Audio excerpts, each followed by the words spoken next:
Salut à tous et bienvenue sur Roommate School.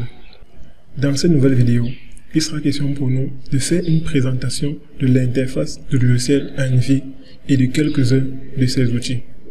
So, let's go!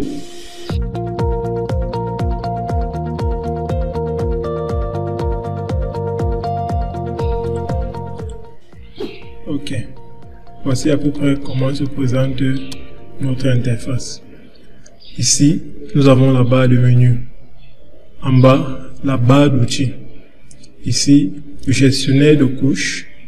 Ici, la barre d'outils. Tout en bas, la barre d'état. Et bien sûr, l'espace de travail. En ce qui concerne la barre de menu, on a l'onglet File, qui nous permet entre autres d'ouvrir bien évidemment un fichier, mais aussi on a la possibilité d'ouvrir un fichier dont on connaît la provenance ou l'extension, par exemple Landsat, LIDAR, etc., Konos, QuickBird. On a aussi la possibilité d'ouvrir un jeu de données mondial, entre autres les aéroports, les rivières, les routes, qui sont avérés souvent très utiles lors du traitement de nos données. On peut aussi, entre autres, paramétrer nos préférences. Quand il n'y a pas de préférence, on a par exemple le lien d'accès à nos données, qui peut être déjà dans un dossier spécifique. On peut directement spécifier l'emplacement ici. On peut encore, entre autres, paramétrer les raccourcis, nos raccourcis clavier. Ensuite, comme autre onglet, on a l'onglet Display. Display nous permet de spécifier les différentes icônes qui sont affichées à notre barre. On a par exemple les profils, etc. L'onglet Placemaker. Placemaker nous permet de spécifier certains emplacements lors de notre traitement et de les sauvegarder pour pouvoir les utiliser un peu plus tard.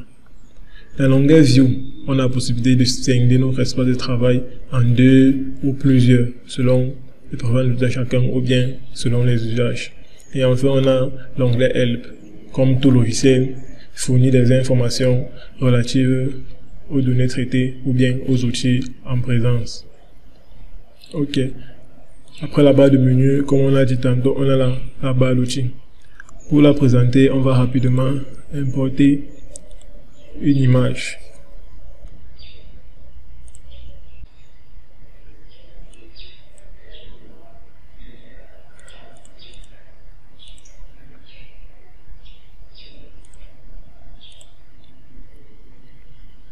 Ok, voici notre image. La barre d'outils, comme son nom l'indique, elle présente certains outils mais qui sont assez basiques et communs d'usage. On a notamment le pointeur, on a l'accrocheur, déplacement, rotation, zoom, etc.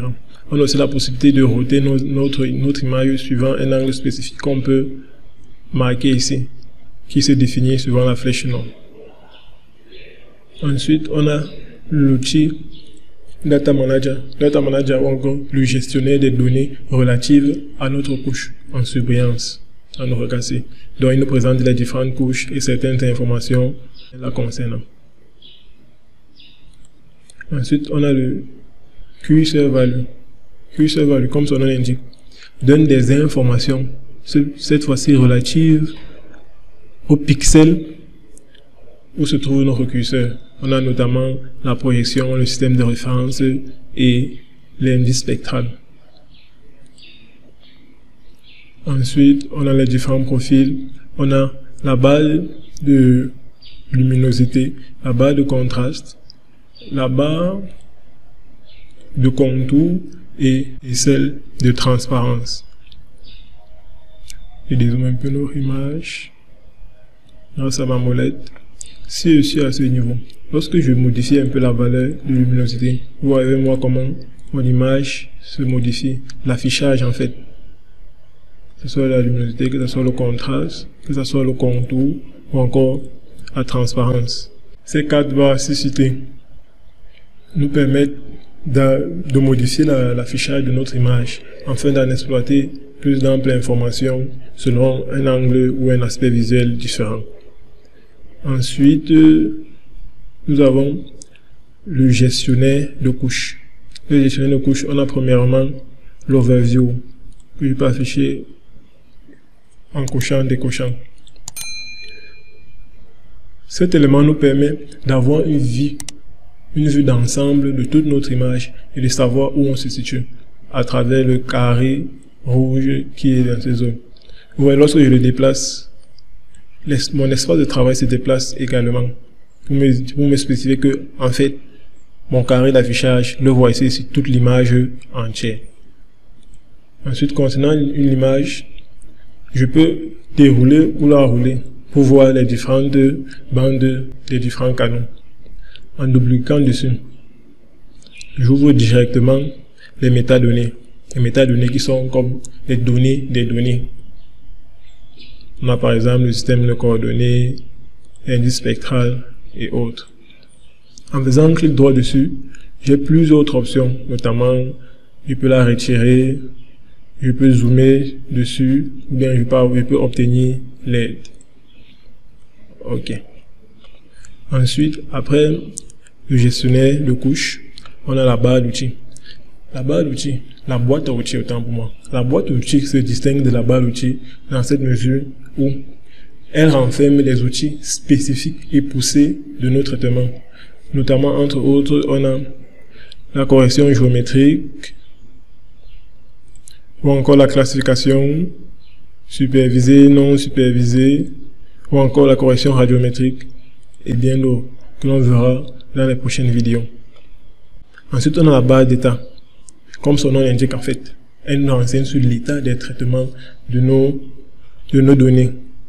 Entre autres, lorsqu'on aura lancé, que ce soit la classification, que ce soit la correction, on nous verra une sorte de barre qui nous montrera son état d'avancement. On a aussi le système de coordonnées et les coordonnées du pixel présent, comme par exemple ce pixel-ci, on voit sa latitude et sa longitude. Ok. Après la barre d'état, on a l'espace de travail proprement dit. On a la possibilité, avec l'onglet View, de cerner cet espace de travail en deux ou plusieurs vues, ou plusieurs fenêtres en fait. Quand je prends par exemple True Vertical View, mon espace de travail justement c'est scindé en deux fenêtres.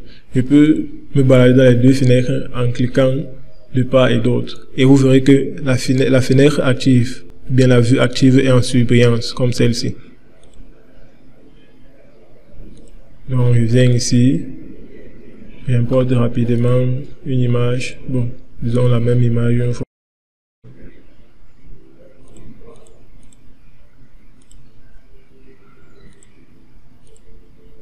Voilà, on a à peu près ça, deux images.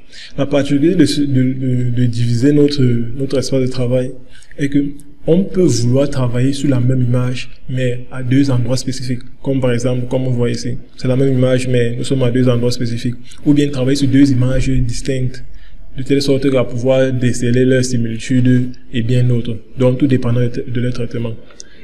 De plus, on a la possibilité avec l'outil View de lier nos vues. Si je prends Geography Link, je prends ici, premier lien, ici, deuxième lien, je valide, OK. Vous verrez que lorsque je prends par exemple l'accrochage au pan, que je fais un déplacement de la sorte, mes deux images contenant mes deux vues différentes se déplacent, faisant en sorte que je peux émettre des comparaisons entre l'image-ci et celle-ci. Comme vous voyez, je peux déplacer et bien d'autres. Ok. Ensuite, on peut encore vous présenter quoi. Je crois que grosso modo, on a parcouru l'ensemble de l'interface. Ah oui, on a aussi les courbes comme il a dit tantôt. Si je prends par exemple la courbe spectrale. Lorsque je clique sur un pixel spécifique, je zoome par exemple sur ce pixel-ci. Celle-ci, il me ressort le profil en fait spectral de ce curseur ou bien de ce pixel sélectionné, suivant les bandes et suivant ces différentes valeurs de réponse. Notre image a bien évidemment 6 bandes et on a les différentes valeurs qui sont ici. Donc, à vue d'œil, on peut reprendre que c'est au niveau de la troisième bande, non, et c'est au niveau de la cinquième bande que le pixel-C particulièrement a la plus grande réponse. On verra bien sûr cela quand on parlera de la composition colorée. Ok. Voilà en ce qui concerne la présentation de l'interface de notre logiciel. J'espère vraiment que cette vidéo t'a été utile. J'attends tes retours en commentaire. Merci et à plus dans les prochaines vidéos. D'ici à là, porte-toi bien.